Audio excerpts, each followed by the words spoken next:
आपने अच्छा किया पिताश्री, जो उस वासुदेव के बिछाए जाल में नहीं फंसे और विभाजन के सुझाव को स्वीकार नहीं किया। अब कल प्रातः कर्ण के बाण उस अर्जुन के बख्श बख्श कोई नहीं, उन पांडवों के स्वप्न को भी छन्नी छन्नी कर देंगे।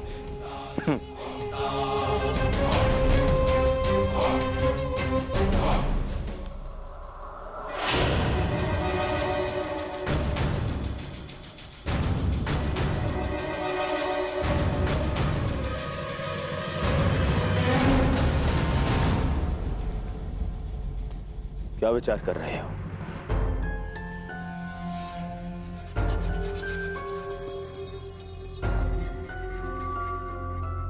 मित्र, मैं विचार कर रहा हूं कि वासुदेव का सुझाव उचित है। देखो मित्र, यदि विभाजन होने के पश्चात सदा के लिए पांडवों से मुक्ति मिलती है तो विभाजन में कोई बुराई नहीं। बस कर्ण, बस, अब और नहीं। आज जिस प्रकार तुमने मेरे राज्याभिषेक का विरोध किया,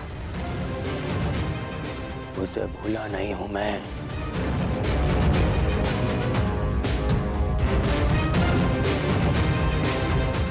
मित्र, मैंने वही किया जो सत्य की मांग थी। सत्य? हाँ।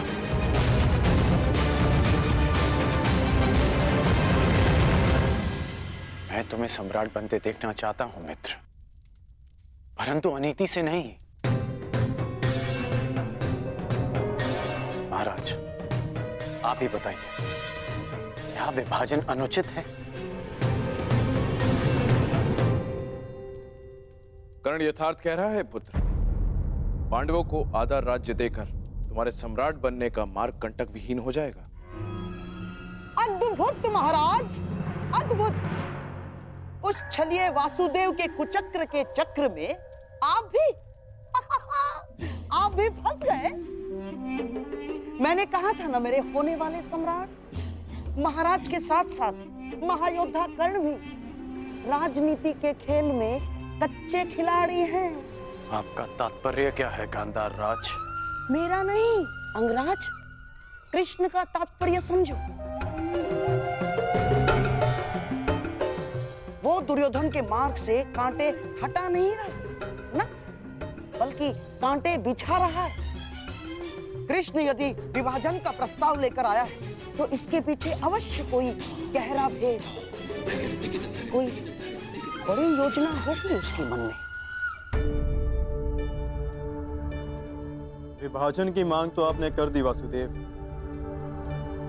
परंतु क्या यह श्रेयस्कर होगा? हाँ पार्थ, मनुष्य के लिए यह श्रेयस्कर है कि वो अपने जीवन से नकारात्मक भावों और वस्तुओं को दूर कर दे। चूंकि नकारात्मक, चाहे मित्र हो या भाई, वो जीवन के लिए शुभ नहीं होते।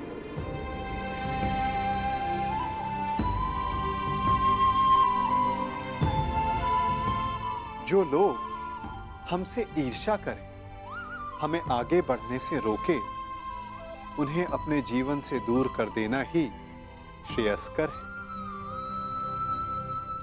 क्योंकि उनके साथ रहने से हमें वो नहीं मिलता जो हमारे जीवन के लिए सबसे महत्वपूर्ण है, अभी तो कुछ मिलता है तो केवल तनाव। योद्धा और धनुष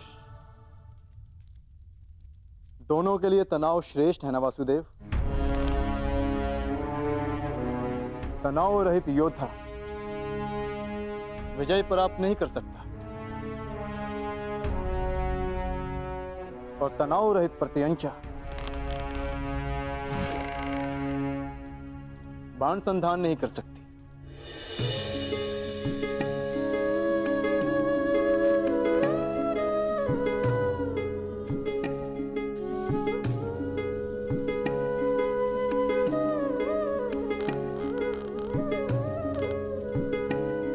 अच्छी बात कही अर्जुन, परंतु यदि तनाव सीमा से अधिक बढ़ जाए तो योद्धा टूट सकता है और प्रत्यंचा भी।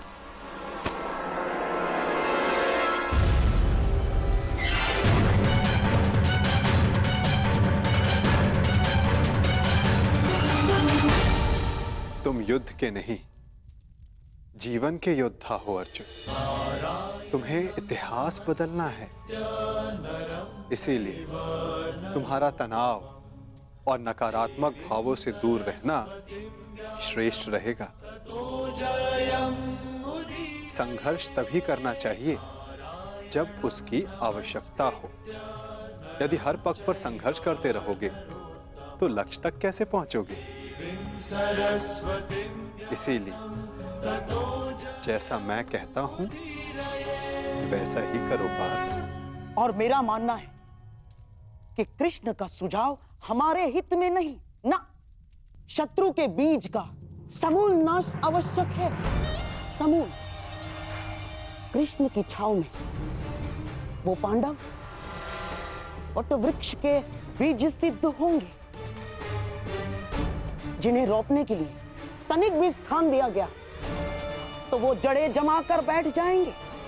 और विभाजन का अर्थ हमारे लिए शांति नहीं, अशांति होगी। और ये एक अवसर होगा पांडवों के लिए जो हमें नहीं देना है। कैसा अवसर शकुनी? आप भूल रहे हैं महाराज, द्वारकाधीश कृष्ण उनके साथ हैं। महाबली पांचाल राज द्रुपद अब उनके ससुर हैं। यदि पांडवों को अलग राज्य स्थापित करने का अवसर दिया गया तो वो शीघ्र ही एक बड़े साम्राज्य में परिवर्तित हो जाएगा महाराज।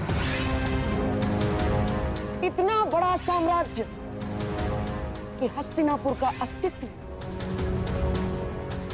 होना पड़ जाएगा। इसीलिए श्रेष्ठ यही होगा महाराज, पांडवों को हराकर, उन्हें दबाकर उन पर शासन किया जाए। हम मछली उचित कह रहे हैं।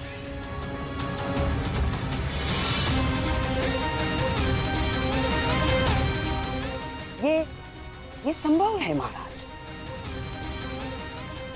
यदि अंगराज कर्ण अर्जुन के बाणों से डर ना गए हों।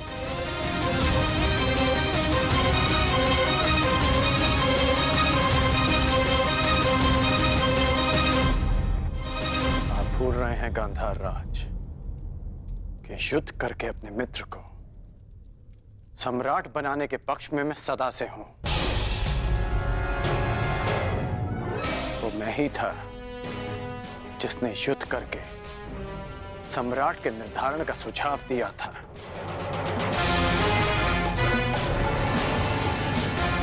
और वो मैं ही हूं जो अर्जुन से युद्ध की वर्षों से प्रतीक्षा कर रहा है।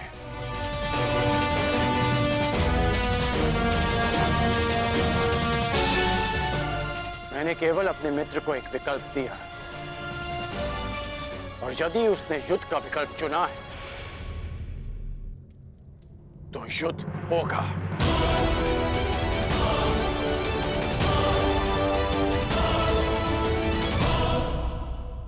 कल सिद्ध हो जाएगा कि युद्ध में विजयी होने के लिए आपका क्षत्रिय होना आवश्यक नहीं होता।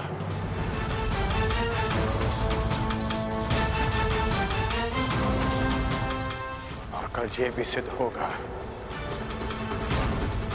कि समय आने पर एक सूत भी इतिहास रच सकता है। कल मैं उस कर्ण को इतिहास बना दूंगा वासुदेव। अति उत्सुकता ठीक नहीं अर्जुन।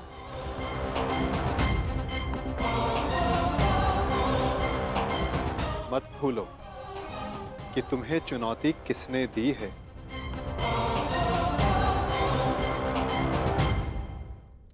कर्ण को कम मत आंकना।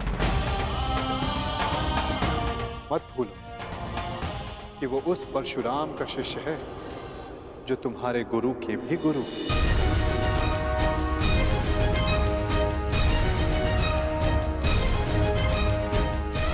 आप किसके पक्ष में हैं वासुदेव?